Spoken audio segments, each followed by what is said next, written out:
Hallo alle sammen, jeg hedder Remi Tillu. Jeg jobber ved BNP Paribas Disability Mission. Jeg er skaberen af spillet Funktionshæmming slår tilbage, så jeg forsikrer dig om, at vi ikke kommer til at angribe nogen. Men det vi skal angribe er billedet af funktionshæmming. Så hvorfor er jeg her og snakker med dig? Av uførhet, i en alder af 39 år, fik jeg diagnosen Parkinsons sygdom. Det var et stort chok. Jeg har snakket om det med svært få personer i mit følge, og jeg gemte det i årevis. Jeg har snakket så lidt om det, at jeg skyndte, som en af mine tidligere chefer i rådet havde fortalt ham også Parkinsons sygdom, og at vi havde jobbet sammen i 2 år uden at fortælle hver andre det, uden at snakke om det. Og så en dag klarede jeg at snakke om det hjemme BNP Paribas, og det var en enorm lettelse. Jeg følte en enorm byrde blive løftet af skuldrene mine, og jeg sagde til mig selv, at jeg absolut ikke var den alene om at opleve denne situation.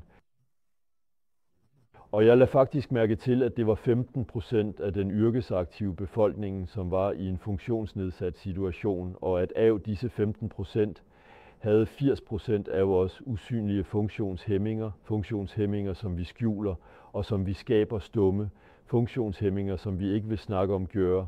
Og jeg tænkte, hvordan kan jeg hjælpe disse folk til at bedre opleve funktionshæmming på arbejdspladsen, men også i deres daglige liv?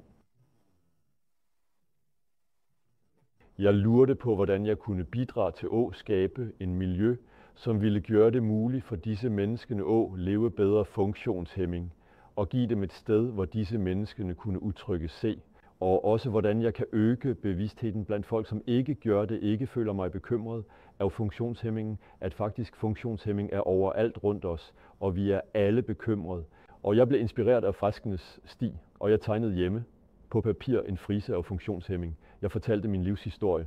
Dette er livshistorien til en person, som står over for en funktionsnedsættelse. Når jeg siger konfronteret, er det ikke bare personen, som bærer handicappet. De er også omsorgspersonerne. Derfor mennesker, som lever dagligt med mennesker i situationer af funktionshæmming, og der retter alle de rundt dem, som også er det påvirket af funktionshæmming dagligt, selvom de bruger den ikke direkte. Denne tidslinjen blev til dette spillet Handicappet motangreb, et kortspil, du skal spille i dag.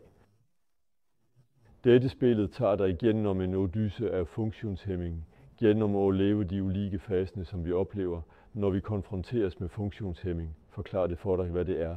Når vi snakker om funktionshæmming i dag, hvad betyder det? Betyder de forskellige begrænsende følelser, man kan opleve, når man står over for en funktionsnedsættelse.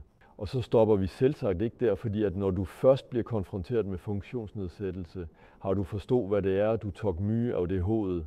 Livet dit er ikke over, du er ikke død endnu. Og hvordan kan jeg genopbygge mig selv? Hvordan kan jeg genopbygge livet mit og livet til alle rundt mig bedre? Integrere funktionshæmming og sørge for, at min livet er like bra. Hvorfor ikke bedre? Dette er rejsen, du skal tage gennem dette spillet med facilitatoren, du har med dig. Så jeg ville, at dette spillet skulle være let uden at tage emnet let. Vi ved, at funktionshæmming er vanskelig. Vi ved, at det kan være trist osv. Men i dag ligger vi med det funktionshæmming, så det er en glædens dag for funktionshæmmede. Jeg ønsker alle en god kamp, og tusind tak.